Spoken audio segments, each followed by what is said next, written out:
నమస్తే, welcome to DD9 వార్త. అంటే ఈరోజు నిజంగా అంటే ఈరోజు ఒక న్యూస్ చూస్తే బాధ అనిపిస్తుంది. ఎందుకు అంటే జనరల్గా ఈరోజు న్యూస్ చూడగా అసలు ఎందుకు న్యూస్ అనిపించింది. కానీ కష్టంగా ప్రజలకు తెలియాలి మనం ఎవరిని ఎన్నుకుంటున్నాం, ఎవరికి ఓట్లు ఇస్తున్నాం, ఎవరిని పార్లమెంట్కి పంపిస్తున్నాం, ఎవరిని అసెంబ్లీకి పంపిస్తున్నాం అని ఒక మ్యాటర్ తెలియాలి. సరే అన్నున్నాడు, అన్నతో మాట్లాడే ప్రయత్నిద్దాం.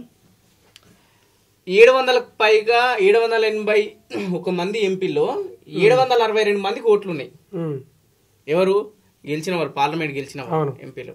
దానిలో 14 మంది గైర్హాజరు, 15 మంది గుర్తింపు డిఎంకే సహా 15 మందికి పైగా విపక్షాలు ఎంపీ క్రాస్ ఓటింగ్. సరే క్రాస్ ఓటింగ్ నచ్చేసిల్లా నచ్చకేసిల్లా వాళ్ళ ఇష్టం. అది అంటే మనం మాట్లాడుకోవాల్సింది దీని గురించి. 15 మంది చెల్ల నోట్లు ఉన్నాయి. 15 మందికి చెల్ల నోట్లు, 15 మంది గైరాజరైలు. అంటే ఈ 15 మంది చెల్ల నోట్లు ఏదైతే ఉందో దానికోసం నేను సిగ్గుతోటి తల దించుకుంటున్నాను. నిజంగా దించుకోవాలా, కష్టంగా నిజంగా దించుకుంటున్నాను. ఎందుకంటున్నా అంటే ఈ మాట ఇక్కడ క్లియర్ ఏమర్థమైంది తెలుసా? జ్ఞానానికి వేయలే ఓట్లు, మనం డబ్బులకు వేసినాం. అంటే మీరు జనరల్ ఎలక్షన్స్, స్థానిక సంస్థల ఎలక్షన్స్ వచ్చినప్పుడు ప్రధానంగా ఓట్లన్నీ గ్రామీణ ప్రాంతాల్లో ఉంటాయి. సరే ఒక హైదరాబాద్ తీసేయండి, మన తెలంగాణ రాష్ట్రం గురించి మాట్లాడుకుందాం. దేశం గురించి మనం ప్రస్తుతం తెలుగు ఛానల్ కాబట్టి తెలంగాణ రాష్ట్రం గురించి మాట్లాడుకుందాం. మన తెలంగాణ రాష్ట్రంలో 3.3 కోట్ల ఓట్లు ఉన్నాయి మన జనరల్ ఎలక్షన్ సంబంధించిన ఓటర్ లిస్ట్ ప్రకారం. 3.3 కోట్లలో హైదరాబాద్ ఒక జిహెచ్ఎంసీ పరిధి అంతా తీసేయండి, ఎందుకంటే అసలు చదువుకున్న వాళ్ళు ఉంటారు, కొద్ది ఎడ్యుకేటెడ్ వాళ్ళు ఉంటారు. మన పల్లెటూరు ప్రాంతాలలో 80%. సరే ఇప్పుడు చదువుకున్నారు, ఒక జనరేషన్ మారింది కాబట్టి చదువుకున్న వాళ్ళు బయటకు వచ్చిళ్ళు. చదువుకోని వాళ్ళు ఎట్లా ఓటేయాలా, ఎవరికి ఓటేయాలని జ్ఞానంతోనే ఇస్తారు. 100% ఉంది. సో వాళ్ళు చదువుకోలేంటే కావాలని ఎవరు చదువుకున్నారు కాదు, వాళ్ళకి అవి ఏమంటారు దాన్ని, ఆ ఫెసిలిటీస్ లేవు. తల్లిదండ్రులు చదివిపోయాకన్నా ఇంకోటి వాళ్ళు ఎవరికి ఓటేయాలని ఆలోచిస్తున్నారు. అంటే పండు ముసలి వాళ్ళు కూడా ఇట్లా వణుక్కుంటా పోయి ఆడిపోయి కరెక్ట్ చేస్తున్నారు. మీరు ఎలక్షన్ టైం ఫోటోస్ చూడండి, పేపర్ తెల్లారి ఎలక్షన్ ఓటింగ్ అయిపోయిన తర్వాత ముసలామె కట్టబట్టుకుని ఓటేసేస్తుంది, ఆ ఓటు చెల్తుంది. దేశాన్ని నడిపే ఎంపీలు అంతే కదా, ఎంపీలే వాళ్ళకు ఓటేనిక రాలేదంటే నిజంగా నీకు ఊర్లలో వర్క్ షాపులు పెట్టారు ఎట్లా ఓటేయాలి, అస్సలు పెట్టారు. వాడు వస్తాడు, ఇప్పుడు ఈవీఎం 70 వచ్చినాయి కాబట్టి దీనికి ఒత్తి వీక్ అంటాడు అంతే, ఇంకోటి ఏమన్నాడు. వీళ్ళ వర్క్ షాపులు పెట్టి, దావత్లు ఇచ్చి, హోటల్ పార్టీలు ఇచ్చి, మన ముఖ్యమంత్రి లాంటి వాళ్ళు రేవంత్ రెడ్డి గారు కూడా కాంగ్రెస్ ఎంపీలతో డిన్నర్లు చేసి, ఇంకా ముఖ్యమంత్రులు ఎంతమంది డిన్నర్లు చేసి అట్లా. అవును, ఇక్కడ మనం ప్రధానంగా చర్చించుకోవాల్సింది ఏంటంటే ఒక్కటే, ఇక్కడ ప్రధానంగా ఈ డిబేట్ అంతా ఏంది కథ అంటే చెల్లని ఓట్లు 15 గుర్తింపడ్డాయి. దీని గురించే మాట్లాడుకోవాలి. అసలు చదువుకున్నోనికి వేస్తున్నావా ఓట్లు, డబ్బున్నోనికి వేస్తున్నావా, రౌడీలకు వేస్తున్నావా, గోడలకు వేస్తున్నావా, నాకు అర్థం కాదు. ఊర్లలో ముసలోళ్ళు మంచిగా చక్క పోయి పరద సట్టుకుపోయి వాళ్ళకి అనుకున్నది వేసేస్తారు.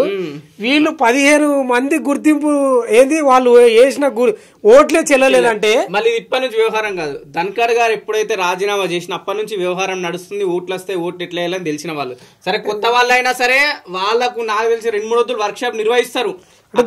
దీన్ని బట్టి ఏమర్థం అవుతుందంటే 100% అప్పుడు అంబేద్కర్ గారు ఏదో చదువు పెట్టలేదు, రాజకీయాలకు రావడానికి పోటీ చేయడానికి ఎలాంటి చదువు లేదని చెప్పిండు. కానీ దీన్ని బట్టి చూస్తే ఇప్పుడు చదువు కావాలి, ఖచ్చితంగా కావాలా. సరే చదువు సైడ్ పేపర్ చదువు రాకున్నా ఏం కాదు, కానీ అట్లీస్ట్ ఓటు ఎట్లా విజ్ఞానం ఉన్నది ఓటేస్తే మరీ అయితే దిగజారిపోయింది ఇది నిజంగా. సరే వీళ్ళ గురించి పక్కన పెట్టలే, నీకు డిఎంకేతో సహా 15 మందికి పైగా విపక్ష ఎంపీలు క్రాస్ ఓటింగ్. అదొకటి అంటే ఈ వార్త వేరే దేశాలకు పోయింది అనుకో, ఇట్లా ఎంపీలకి ఇట్లా వేసారంటే ఉపరాష్ట్ర అభ్యర్థిని ఎన్నుకునే క్రమంలో 15 ఓట్లు చెల్లలేదంటే నిజంగా వాళ్ళే సిగ్గుపడతారు.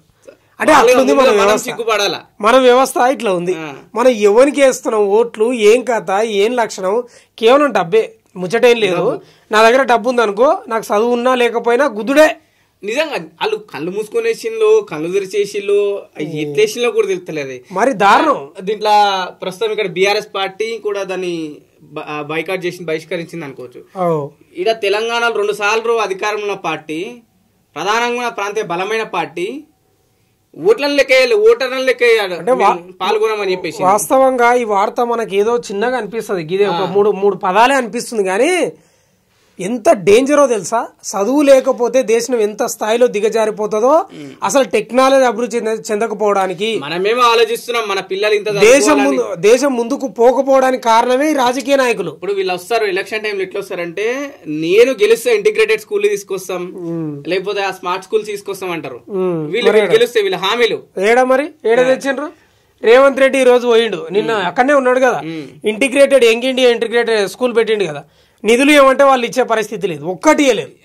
అంటే నేను ఏమంటున్నానంటే, ప్రజాస్వామ్యంలో చదువుకున్న వ్యక్తులు రాజకీయంలోకి వస్తేనే బాగుంటది, అందరూ అభివృద్ధి చెందుతారు.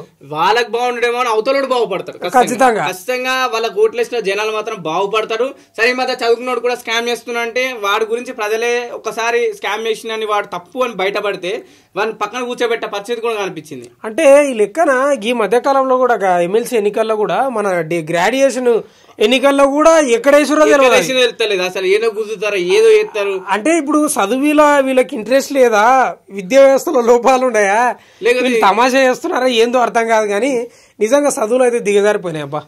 అంటే నిజంగా పొద్దున వార్త చూసినప్పుడు మీరు అన్నట్టు బాధ అనిపించింది, చాలా బాధ అనిపిస్తుంది. ఇన్ని కోట్లు ఖర్చు పెట్టి ఎలక్షన్ జరుపుతుళ్ళు, జనరల్ ఎలక్షన్స్ ఇక్కడ పల్లెటూళ్ళు తిరుగుతుళ్ళు, మా కోట్లేండి, మేము పాలిస్తాము, మేము అటు రాజ్యాన్ని పరిపాలిస్తాం, మీకు అభివృద్ధి చేపిస్తామన్న వాళ్ళకి ఓటేస్తలేదు అంటే ఎవరికి ఓటేస్తున్నాం? మనం కళ్ళు మూసుకొని వీళ్ళకి ఓటేసినామా, లేకపోతే మనమే గుడ్డోళ్ళం అన్నట్టు అనిపిస్తుంది. మనమే గుడ్డోళ్ళం, మనకే అంటే కండ్లున్న గుడ్డి వాళ్ళం, మనం కండ్లున్న గుడ్డి వాళ్ళం. నీ స్టేచర్ ఏంది, నీ కథ ఏంది, నీ క్యాలిబర్ ఏంది, నీ క్యారెక్టర్ ఏంది, ఏం లేదు. ఎలక్షన్ లో నిలబడ్డా పోయి గుద్దుడే.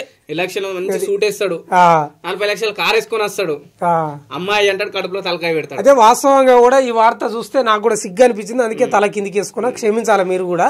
అందుకే చదువుకున్న వాళ్ళు రావాలి రాజకీయాల్లోకి, చదువుకున్న వాళ్ళకి రాయాలి. ఇంకో విషయం ఏంటంటే, ఈ మధ్య కాలంలో కూడా ఏమైందంటే, ఈ రాజకీయాల పేరు గమనించలా, ఈ 15 మంది ఎట్లాంటి ఓట్ల గురించి కాదు, వాళ్ళ ప్రధాన పార్టీ అధ్యక్షులు సరే, బీజేపీ వాళ్ళ, కాంగ్రెస్ వాళ్ళు ఎవరైనా సరే, అవతలోడు ఏది చెప్తే ఇటు గొర్రె తలకాయ విప్పినట్టు ఊపుతుడు, గొర్రెన పోపు ముందడి తిట్టిపోతే అట్లా నడుతుంది. అదే కదా, అంటే నేను ఏమంటున్నా అంటే, సరే వాళ్ళు చెప్పినట్లన్నా విని ఓటేస్తే ఓకే, అది ఏనికే కూడా రాలేదు వీళ్ళు.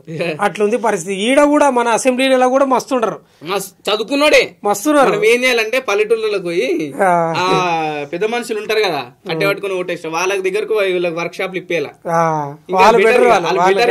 ఇట్లుంది మన ప్రజాస్వామ్య వ్యవస్థ. మనం ఎవరికి ఓట్లు వేస్తున్నాం మనమే ఒకసారి ఆలోచన చేసుకోవాలి. రైట్, ఇప్పటికైనా ఈ ఎలక్షన్స్ వస్తున్నాయి, స్థానిక సంస్థల ఎలక్షన్స్ వస్తున్నాయి, డబ్బుకి కానీ మద్యానికి కానీ 10కి పరకకు ప్రలోభం పొందకుండా ఎవరికి ఓటేస్తే బాగుంటుంది, మనం ఎవరికి వేయాలా? ఎందుకంటే ఆల్రెడీ ఒకసారి రాష్ట్రంలో కొందరు ఎన్నుకొని తప్పు చేసినాం, ఇప్పటికి ఇంకా బాధపడుతున్నాం. రాష్ట్ర ప్రభుత్వంలో, కేంద్ర ప్రభుత్వం అయితే అది తెలంగాణ గురించి పట్టించుకోదు, అది కాదు మనం ప్రత్యక్షంగా చూస్తున్నాం. రైతులు కొట్టుకుంటులు, మహిళలు మీరేమో ఉస్తాబాసు 2500 వేసిళ్ళు చాలా మంది, ఇప్పుడు కొట్టుకుంటారు అదే మహిళలు యూరియా దొరకక. అంత దిగజారిపోతుంది. ఒకసారి స్థానిక సంస్థలు కావచ్చు, ఇంకే ఎలక్షన్స్ కావచ్చు, బై ఎలక్షన్స్ వచ్చే ఛాన్స్ ఉన్నాయి. ఒకసారి చూసుకునేయండి, ఎవరికి ఇస్తే బాగుంటుంది, ఎవరిని గెలిపించుకుంటే బాగుంటుంది, మనల్ని ఎవరు పరిపాలించాలనే విషయాలు దృష్టిలో పెట్టుకొని ఓటేస్తే బాగుంటుంది అని చెప్పేసి కూడా మేము కోరుకుంటున్నాం.